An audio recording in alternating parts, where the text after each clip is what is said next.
Hello, my name is Matthias and welcome to the FPL Scope and my team selection video for Game Week 5.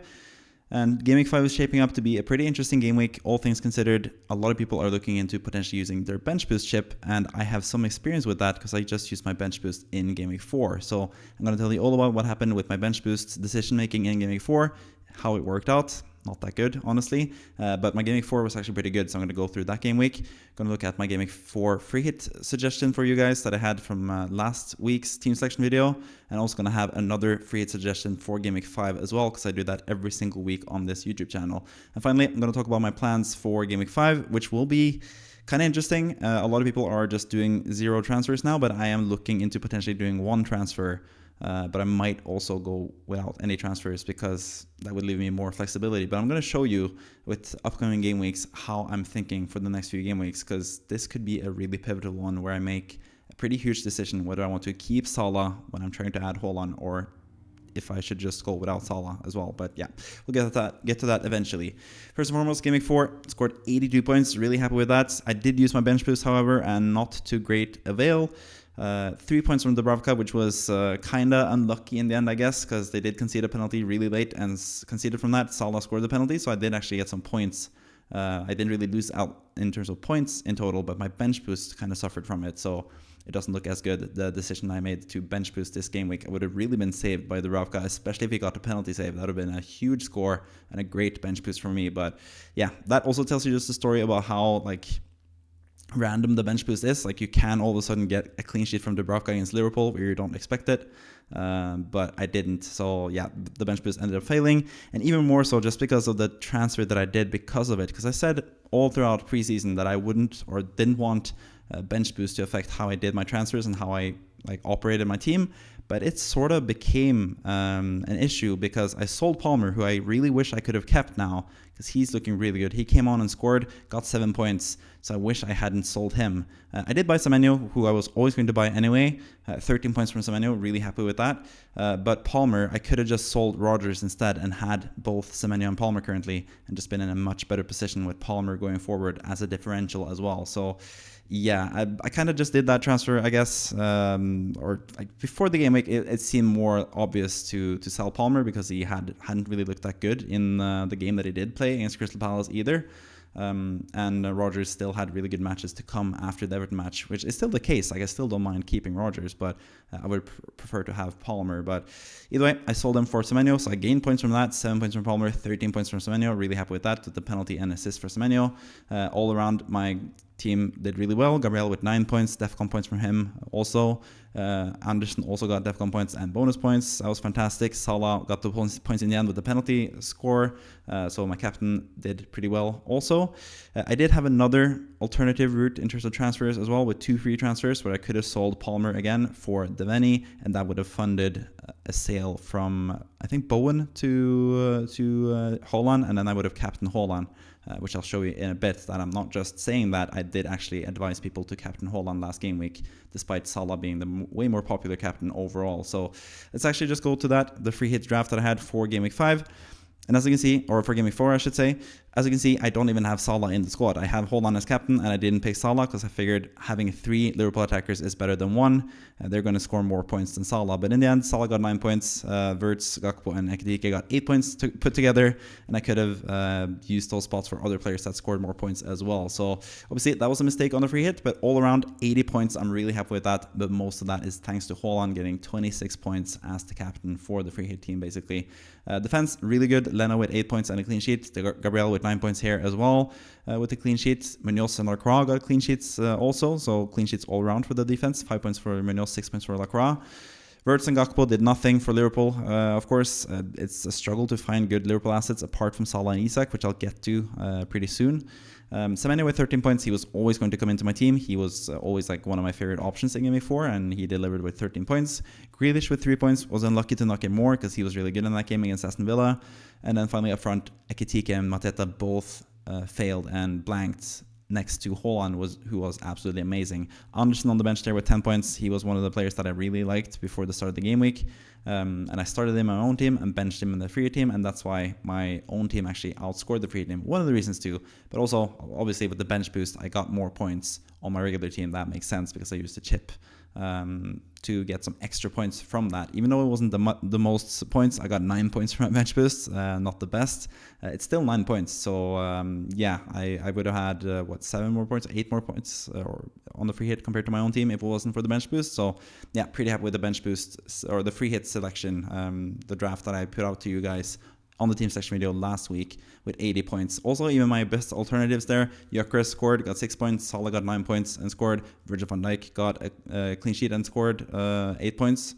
So pretty happy with my other selections there as well. I think my free hit selections were really good this past game week. So that should bode well for a Game Week 5 free hit suggestion, which I'm also going to give you guys this game week. As always, I make a free hit draft every single game week on this channel. I did that last season as well, so I do have a lot of experience using or like pretending to use the free hit chip at least and selecting a free hit draft for you guys and comparing and contrasting the scores. I did that all throughout last season.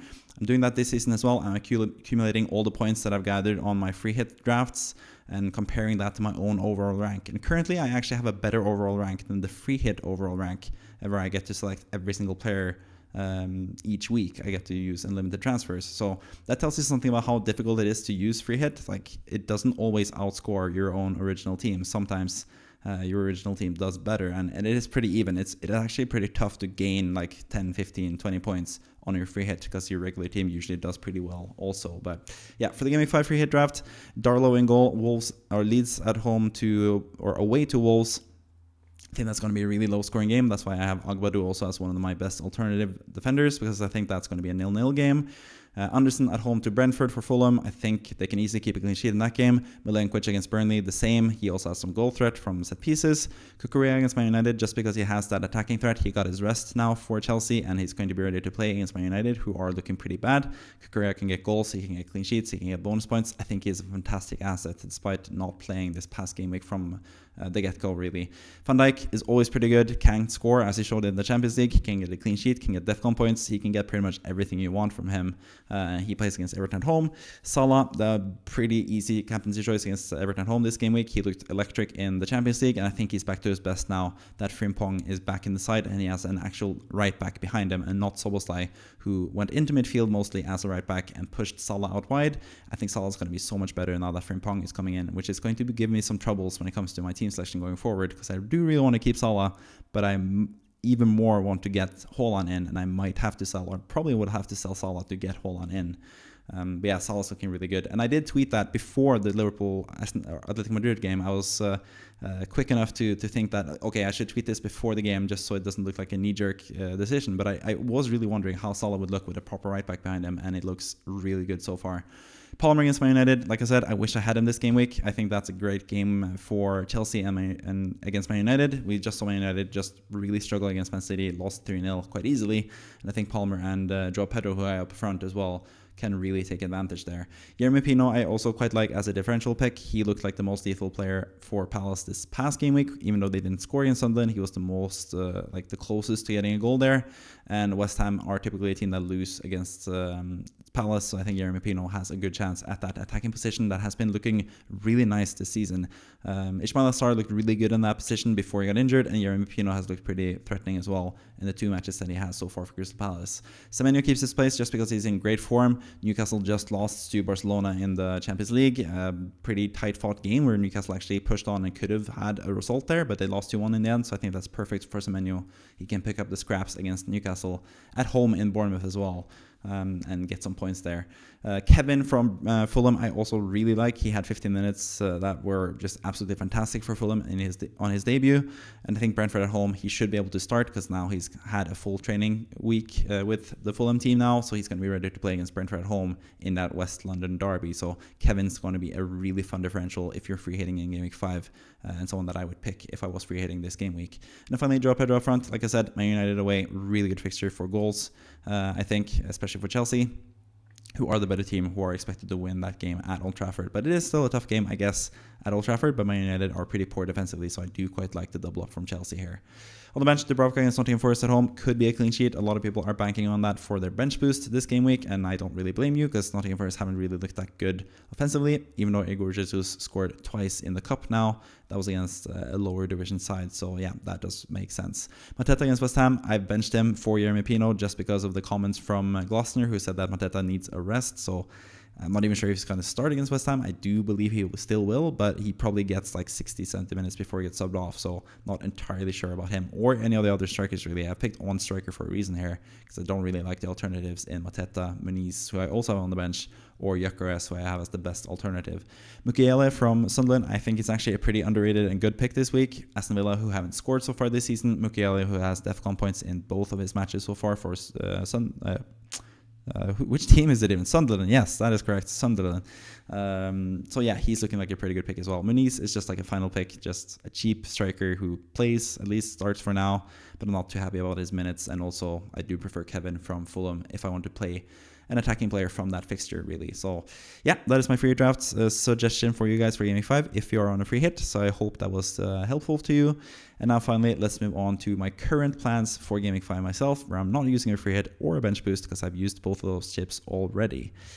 So as you can see, I do have only 2 chips left, wildcard and triple captain. I am looking forward to use the triple captain chip, most likely in Game Week 6 when Haaland plays Burnley at home, but I'm also going to look at the draw for the League Cup to see which team Crystal Palace faces, because if Crystal Palace goes through in the next round of the League Cup, they'll go through to the quarterfinal, and that will be a bit of a clash with one of the European games in the Conference League, which will probably cause a double game week or blank and double game week in the first half of the season. So I'm still like sort of waiting for that. It could even be like a double game week for Man City potentially later on in the season if Palace get play Man City in the Cup.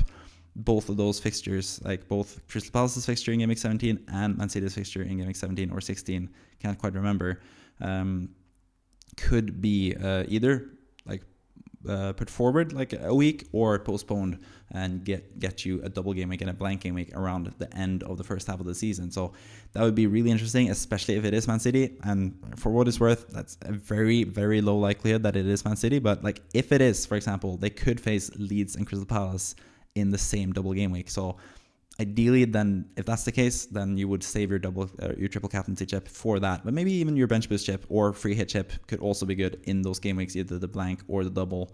I would prefer a double game week when it's such a small window and you can easily navigate the blank really without a chip.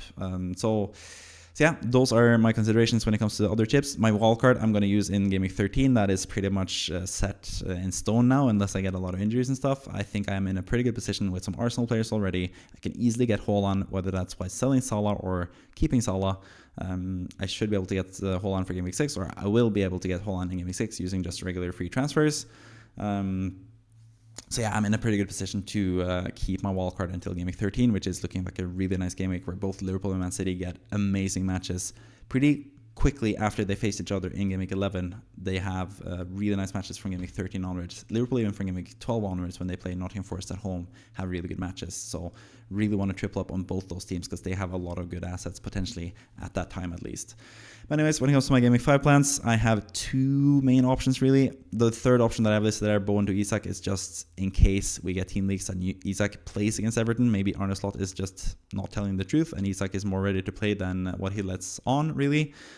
So if Isak starts against Everton at home, I might just do the switch from Bowen to Isak and just get on Isak pretty early, but I don't think that's going to be likely, and I do also think João Pedro is a better pick this week anyway.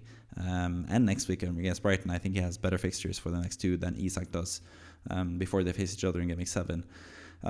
So yeah, but my other option in terms of transfers is doing Bowen to João Pedro, which is looking like a nice transfer, of course. I don't think there's too much between them this game week, Bowen against Palace at home and João Pedro against Man United away, but Bowen has some pretty difficult matches now coming up, and João Pedro there's just fantastic matches, long term at least. Short term, the matches for João Pedro aren't the best either, but Man United away and Brighton at home in that storyline game, I think, are pretty good matches for João Pedro. So that would be my preference for a transfer most likely, but that also sort of gives me less flexibility for Game Week 6, where I really want to make some big changes and bring in Haaland. And if I do the transfer of Bowen to João Pedro, there's basically no way of me keeping Salah and still getting Haaland, unless like I could sell the Gyökeres. I'll get into that pretty soon, but yeah, if I do Bowen to João Pedro, that most likely locks me out of having both Salah and Haaland going forward, and I'm not sure if I'm ready to do that yet. So that's what I'm sort of contemplating with this team. But yeah, first and foremost, I'll just go through the team quickly, one by one, starting from the goalkeeper. In goal, I have Marcel against Burnley. I don't really mind him in these easy fixtures. I also think he has pretty good rotation when it comes to him or Dubravka starting, and I feel much more confident starting Dubravka now in tougher matches, or in matches in general, just because Burnley looked a bit better against Liverpool, at least defensively. So they can keep clean sheets. We saw that against Sunderland and almost against Liverpool. So they are actually better than I expected them to be defensively. So I have more faith in starting Dubravka whenever Sels has tough matches. But this game week is not a game week like that, basically. In defense, Gabriel, who I've said several times, I'm happy to start in any game. I know a lot of people are benching him against Man City, but I just want to remind you guys that he scored against Man City last season, and they beat Man City 5-1 in the other game. They really should have beaten them in the first game as well, but they got a red card at halftime and conceded 2 goals because of that, really. So I think Gabriel can keep a clean sheet, can score a goal in any game, really. So I would never bench him, and that's why I brought him in game week 1 for my team, and I'm really happy to have him for the foreseeable future, maybe even the whole season, because he is just that good, really. Even though he doesn't really get that many DEFCON points, he did get them last game week. So yeah, pretty happy with Gabriel all around. Anderson against Brentford, he's also great for DEFCON points and clean sheet potential. He was also in my free hit team. Agbadou, who was one of my free hit alternatives against Leeds at home. I think that's going to be a low scoring game, and Agbadou can get some points, both DEFCON points and clean sheet points. Midfield also, Salah captain, easy choice. Semenyo vice captain, he's also an easy choice in midfield there. Rodgers, I'm just going to give him some time. He has those easy fixtures. I feel like I have more pressing issues to deal with other than selling Rodgers, so I don't mind keeping just the one Aston Villa player for these good matches. If I had both Rodgers and Watkins, I probably would look to sell one of them. But since I don't have Watkins, I went with Gyökeres instead from game week 1, which I'm really happy about. I think I can keep Rodgers at like that cheaper 7.0 price as well, even though he's probably going to go down in price.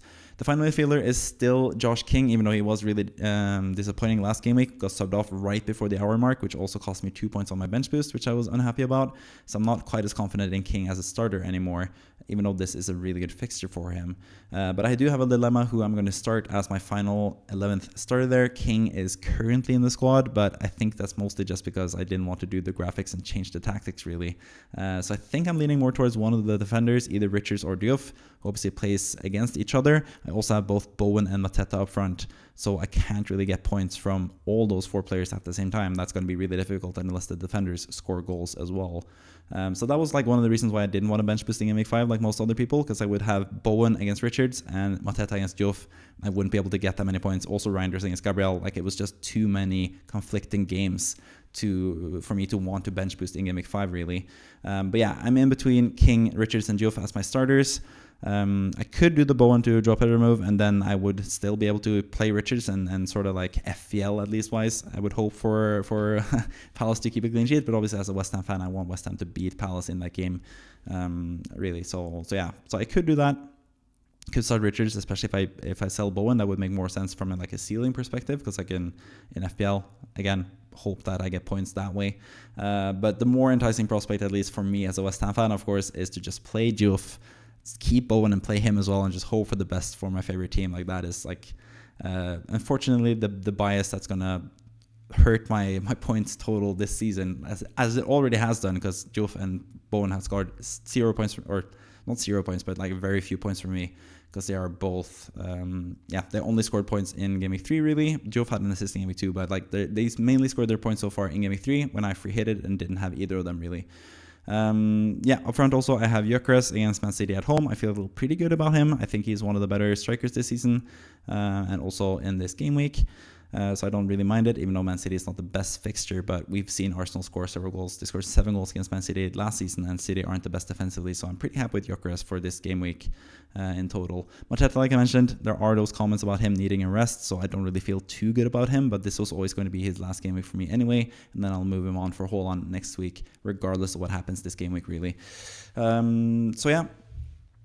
Those are my plans for game week 5 as it stands, but I also wanted to show you like my future plans and how my transfer dealings this game week could affect future transfers, which is like the case in FPL sometimes. So I go back to my trusty old site, fpl.team, where you can do changes for the upcoming game weeks, even beyond game week 5, to see how your team is looking for the next few game weeks. So first and foremost, I want to show you what happens if I do João Pedro, like my ideal situation if I do Bowen to João Pedro. I think this is looking really good actually, like this plan, if everything comes together, which is always a big worry when it comes to things like these. So yeah, again, I would probably bench, Reinders. He's going to be on my bench regardless because he plays Arsenal, and Arsenal is just a good defense. He could be good for what it's worth. I don't really mind him on a bench boost, but I don't think he's quite as good as a starter as the other players that I do have. Also prefer Agbadou over Richards just because of the easier fixture at home to Leeds rather than away to West Ham. So this is probably the team that I would play with this game week if I do the Bowen to João Pedro move. And then I would just have 2 free transfers for game week 6. And one of them is Mateta to Holland, and that leaves me with 3.3 I have to make up in terms of transfers to be able to bring in Holland. And that leaves basically only Salah or potentially Gyökeres. I could sell Gyökeres, I guess, for like a 5.5 forward, but that would just be a dead spot in my team because I don't really like the 5.5 forwards. Beto, I'm not sure about his playing time. Muniz, sort of the same. And the fixture for Muniz are pretty bad anyway. The fixtures for Beto aren't that good either. So yeah, I don't really like that option. I also quite like Gyökeres, especially for these good fixtures. West Ham and Game Week 7 especially. These 2 games aren't the best for Gyökeres. Fulham away and Palace at home. These are 2 pretty good defensive teams. But then Burnley and Sunderland after that as well. And Spurs in the North London derby. So I would ideally want to keep Gyökeres anyway. So if I do the João Pedro move in Game Week 5, I'm essentially locking myself into selling Salah, which would be kind of bad because if he scores like a hat-trick, like I hope he does, like FPL-wise at least, hope he does in Game Week 5, then I would probably be, I probably would want to keep him. But if I do the João Pedro move, I sort of have to commit to selling Salah or do the Gyökeres move.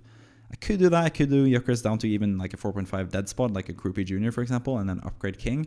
I could do that eventually as well, but yeah, it would most likely be Salah. Also because I do quite like quite a few of these midfield options. You have someone like Mbeumo, for example, who has Brentford away, storyline game against his former teams, Sunderland at home after that. We know how good Mbeumo is against these lesser teams in the league. He's shown that every single time that he plays in the Premier League, really, the past few seasons, especially last season. He was so good against the relegation battle teams.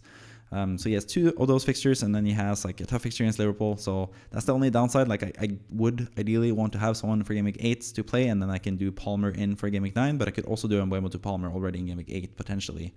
But I think my favorite option currently is still Phil Foden or Jeremy Doku for that matter. He looked amazing once again for City against Napoli. But Foden also got an assist in that game. I think he's a really good player to have. Burnley at home is fantastic. Brentford away, Everton at home. And then I could sell him in Game Week 9 for Palmer, which is the ideal thing for me. Even if I have to keep him against Aston Villa for some reason, if I get other injury issues and stuff, that's not the worst fixture anymore because Aston Villa have looked pretty bad so far this season. So yeah, that would be my plans for Game Week 6. I would have a lot of money in the bank as well, 3.2 to upgrade wherever. And yeah, I haven't really done anything here. Agbadou would probably be benched. Oh, of course, he would be benched because Reinders would play here. So I would have like a decent team. The defense is not the best with away fixtures, but what can you do really? Next game week, and yeah, I'm not going to do too many changes, but this is also like something that I would potentially look to do. Dubravka rather than Sells against Aston Villa, who are a worse team than Newcastle. I could do that. Then have a defender option here. Diouf would be benched for like Agbadou probably, but again, this doesn't really matter that much. It's more about the general outlook of the team really. So this game week, I think I can survive just using no transfers. I could do an upgrade in defense as well. Game week 7 is when Arsenal's fixtures get really good after they're finished with tough games against City and Newcastle. So I could actually, since I have money in the bank, upgrade Richard, so I don't think he has the best fixtures. That's why I would be able to sell him, or like prefer to sell him over Agbadou and Diouf, who have better fixtures. I could sell him and bring in another Arsenal defender. I do quite like Timber. I think he is someone that could potentially get a lot of points. He can score goals, he can get assists, he can get bonus points, clean sheets, of course. I do prefer him over Raya because people are saying like rotation risk, but I think he's going to start like 4 out of 5 games for Arsenal. So yeah, he is a pretty secure player there. And I do have Anderson and Diouf, like pretty good defenders to come in just in case he doesn't play and plays 0 minutes, that is. But yeah, I could do the Timber thing. I could also just stick with Richards. I'm not quite sure yet. It just depends on future transfers. But I think like my future moves would be more in line of this. I would potentially actually, like, rather than getting an Arsenal player, I might sell Gyökeres to fund Isak this game week because I would like to have Liverpool coverage from this game week onwards. Man United at home, I think he could be the best captaincy option even in this game if he's ready to play like around 90 minutes here. It could be a good fixture for him, but I know that's a bit controversial. People are not as high on Isak anymore because he has lost penalties and stuff, but he is the starting striker for Liverpool. They're going to get a lot of goals. He's a really cheap price compared to Salah. He's going to play most of the games, 60 plus, maybe 90 minutes in most games. I think he's a really good option, so I wouldn't be too opposed to selling Gyökeres actually to get Isak, but again, that's like a kind of controversial move, I guess. But yeah, also this game week, could save money by doing Rodgers to someone else that I quite like, and this also works out with me selling Bowen, because this time I can get Paqueta in, who I get in for these good matches. This is why like I would potentially want to keep Bowen, but like he has tough fixtures before that, so I'm more happy with selling Bowen and getting Paqueta when he has better fixtures. It's better to do it that way and avoid the tough fixtures and get the easy fixtures. You also have Diouf here. I don't even have to do that move because I would have Diouf on the bench in this case. I could bench Richards. Instead, Bournemouth at home is a pretty tough fixture, and I do have Semenyo. So yeah. But anyways, that would leave me with 2.9 in the bank and one free transfer for the next game week 9. Like I mentioned, Foden out, Palmer in. I have some extra money in the bank, 0.5 there in case of price changes. I do have a bit of a buffer there where I can get Palmer in for Sunderland at home. Him and João Pedro double up with the Chelsea attack. Still having Liverpool attack with Isak. Still having City attack with Haaland. And really good fixtures as you can see here for Chelsea. Haaland doesn't have the best fixtures actually, but Aston Villa is pretty good. Bournemouth is decent, and then I might sell him for gaming 11 and 12 because I am wildcarding gaming 13, like I mentioned, and that could be like my leg up. I could sell Haaland here in gaming 11, and then for gaming 12, I can double up with Liverpool actually with Salah against Nottingham Forest at home before I wildcard and have them both in, both Salah and Isak and Haaland most likely at that point. So yeah, that's pretty much how far I'm going to go in terms of my future plans in this video. And I think sort of going through this, I have been a bit sold on maybe doing Bowen to João Pedro. It's just the fact that I don't really like having to go without Salah. I could always do the Gyökeres move already because I did mention that I would do Gyökeres to Isak potentially. Anyways, so I might as well just keep Salah and sell Gyökeres and downgrade there and upgrade King to some midfielder. I could do that as well. So there are some good options for me this game week. Not going to go through the whole thing with Isak, if I do the Salah and Haaland draft instead. Yeah, you can just imagine what I would do, I guess. But yeah, I hope this video was informative to you. I hope you also can comment down below who you think I should start in Game Week 5. Should I start with Diouf? Should I start with Richards? Should I start with King? Should I do the move of Bowen to João Pedro? Do you think the transfer plans look good? Let me know down in the comments so I can actually get a bit of a second and third or fourth opinion maybe from you guys, which I probably would have needed last game week when I did sell Palmer in the end, because I really shouldn't have done that probably, because I do want him pretty soon ideally, but game week 9 would also be nice, especially if I have João Pedro as Chelsea cover before then. So yeah, those are my plans, leaning more towards doing Bowen to a João Pedro now, just because João Pedro has looked so good. He's like 90 minutes secured pretty much. Like he's going to play a lot of minutes without already left there. No other options in attack. Even after coming back from Bolivia, he played like 70 minutes in the next following game. So yeah, I do have that worry for game week 8 as well. He comes back for international break most likely, but that's also when Brazil are not playing World Cup qualifying games. They're playing like show matches in Asia. So maybe they'll not even play their best team and João Pedro will get a rest in that international break. So that could also be the case. So yeah, I quite like João Pedro. He's also super highly owned, which is like one side of the coin, it is a good thing that I get him covered and I don't really lose out points if he gets a lot of points. But at the same time, it is also kind of boring. I'm not going to gain that much on everyone else with João Pedro. But yeah, either way, I think I can gain some points with this tactic, and also wildcarding in game 13 while still having a good team before that. I could get a lot of points, I think, in FPL, and hopefully keep getting green arrows. Had green arrows every single game week so far, and I'm hoping to continue that all the way up to the top 10k, maybe even higher than that this season. That's my goal anyways. But yeah, I hope you enjoyed the video. I enjoyed making it and talking through the team or the teams really for you, and yeah, like I said, hope you enjoyed it. Like and subscribe if you can, or if you want to really, and yeah, I'll see you next time pretty much. So thank you for watching. See you next time. Bye bye.